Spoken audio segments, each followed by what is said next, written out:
Okay, welcome to the first episode in Let's Play Europa Barbarorum 2 with me, Alfapiomega. Now, turns out some of the settings weren't changed, especially with the unit size, so I fixed it. And we now have the numbers that look much better. However, I had to restart the game, so we are back here where we should choose the guy who becomes the heir in case the heir dies or becomes the leader. So as Manius Curius Dentarus is the Romani leader, and Manius Valerius Maximus is probably the heir, we have to choose from these guys. And I guess the only one who is worth it is this guy. His name is Marcus Attilius Regulus. So he became the heir. And here we have the faction announcement that we skipped last time. So Lucius Cornelius Scipio became eligible for quaestorship, eligible for praetorship. Manius Valerius Maximus, Imperium, he's able to legally exercise military command and is accompanied by lictors bearing the fasces. Oh. Manius Curius Dentarus, Imperium, he's able to legally exercise military command. Interesting. I don't really know what that means, but I guess we'll see. So, what's our first step? Well, we should start enlarging the cities and work on those. So, Ariminum needs a Soci Italy, 4,000 minae. Okay, that also answers my question what the currency is. 4,000 minae, holy crap. Everything is expensive. Jesus. Wasn't expecting that. Well, as we are going on a campaign down south, we should definitely get some of these units first. Okay, down to 4,500 for 3 cities. That means we have about 1,500 for one. Okay, we can start building shrines here. Public order 95% at normal tax rate. At high tax rate they are near revolt, so population bonus is pretty important. Homicide of Juno, Minerva, Jupiter or Vesta. Let's go with Jupiter in Capua and with Minerva in Rome, which is about 3,000 bucks for the northern city. And I guess we'll go with Pradia. Population growth bonus 1.5, local production farming income plus 4. It is best that the farmer be a seller, not a buyer. Common sense beyond what one would expect from the aristocracy. They may not have to worry about the harvest, secure in the knowledge that they have the resources to live well, regardless of the success of the agricultural venture. But for one whose livelihood depends upon the size and quality of their crop, this is much more obvious and a serious matter. Let Cato say what he will, the true commercial farmer relies on the gods, at least as much as on himself, and knows it. Those men have no time for redundant statements or injunctions to the obvious. Those men are too busy praying to Ceres, Jupiter and Varus and any deity who will listen, begging them to smile upon their crops.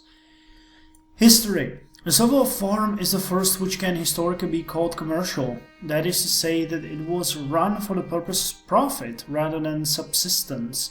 A farm of this level would be between 25 and 100 jugera in size, large enough to produce a reasonable surplus for sale within a local market, but not yet large enough to assure a large-scale economic success. It is important to note that surveys of Republican rural areas do show numerous farmsteads of this size dotting the ancient countryside, prove that market-based transactions were taking place on some scale.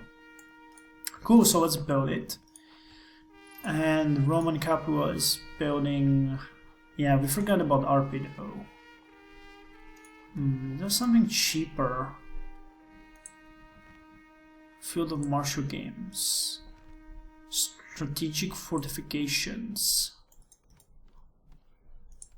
Holy side of Mars. Well, RP could build a small marketplace. So let's build a small marketplace and Aratium. I have to remember that. Once misspelled, always misspelled. Holy side of Saras. Okay. So that takes care of the buildings and armies. And I should probably look into you. Aged Retainer.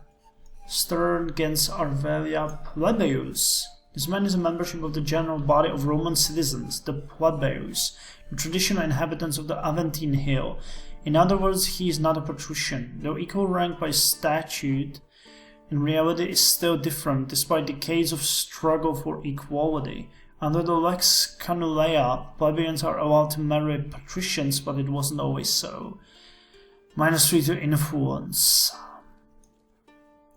Equus. As a junior member of Roman elite, this man is eligible to minor magistracies and is expected to serve in the military as an adjunct to Syria Imperium holding commander. Green, youthful, well-supplied, Imperium relinquished. Not able to legally exercise military command. Okay, what about you? I guess this military command... Yes, he is able to legally exercise military command. So this guy is the guy that's going to lead our attack on the southern territories. And so is probably this one. Imperium relinquished. No, he is not. How peculiar.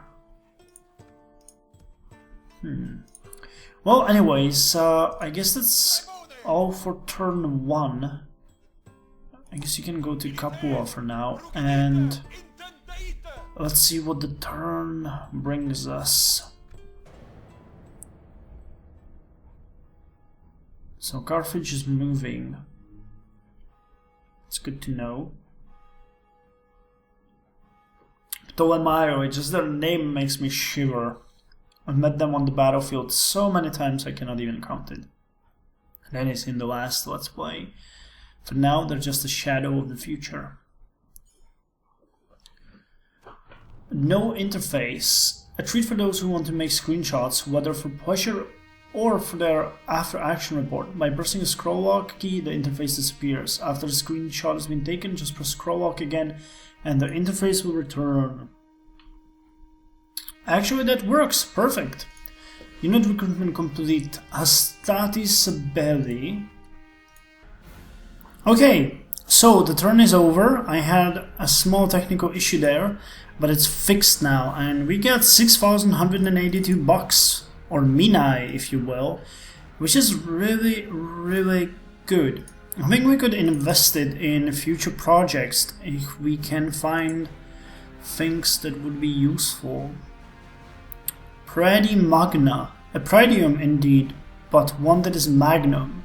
It is a source of much profit to its owner. He is the Doomveer, a man of much substance, so he claims at least, and one on the rise. He seeks to reach the status of Equitus, a social climber, and he may well manage it. Cato claimed that trade is hazardous and that moneylending is twice as bad as theft. How then would one make money? Through cultivation, of course, as if that is not both a dangerous and fraud road to success. At least it is a respectable method, provided one does not actually busy themselves with the sowing, plowing, and the harvest.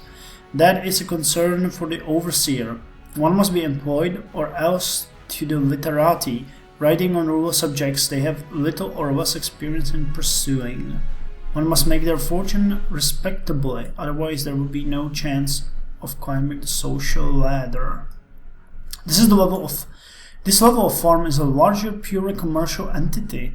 That is to say that it was run for the purpose of profit rather than subsistence. A farm of this level would be between 50 and 100 Eugera in size, large enough to produce a surplus for sale within the local and regional markets. I guess Rome deserves that. And what else?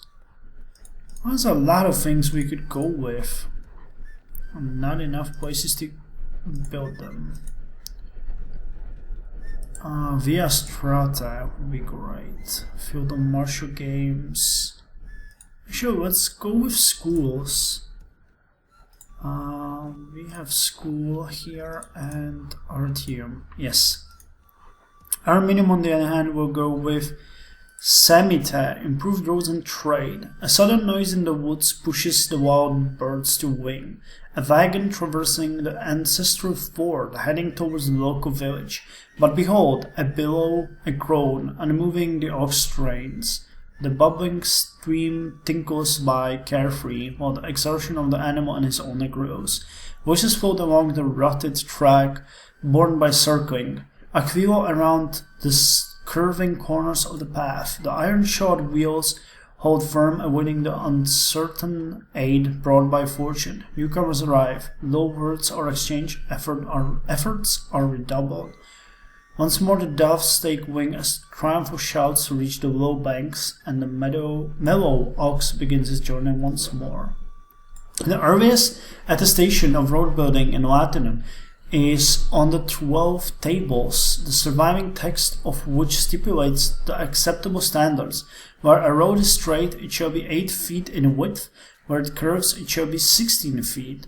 These early roads were not the stereotypical image of Roman roads, but instead local tracks following ancestral routes. They were initially linked with and based on Etruscan transport networks. The width laid down by the 12 tables indicates that even in the 5th and 4th centuries BCE, roads were intended for carriage transport. Okay, that sounds good enough for me. And RP could build the same thing. So we'll need a lot of cash for that. But that should be okay because we're not recruiting any more troops. The army though will have 2 Sabellian spearman units. 1 Triarii, 2 Equitus Sabelli, and 1 Principes and 1 Hastati. So it's going to be quite hard to deal with. I have passed 2 turns and we now have the complete army ready to advance on southern Italy. But I noticed that there is an enemy army here. So what I'm gonna do is, actually there are 2 of them, 2 single units. So I'm just gonna go and attack them and see what they're all about. Well, they retreated, that's not a big surprise. And one of these guys needs to go and settle in Arpe. Low tax rate is barely cutting it, but we don't really have much of a choice. Now let's see, you need to continue down south. So let's see, can you attack them? Yes. Okay, there are 2 armies. 1 Phalangitai, Hellenistic phalanx, can form spear wall, bonus fighting cavalry, very long spears. Oh, this is going to be painful. And the other one is Sabellian spearmen. Okay, now we're going to fight this, but before I'm gonna do that, I'm gonna save the game and then attack them, because I want to make sure it won't crash. Happened before, could happen again. So let's see our first battle.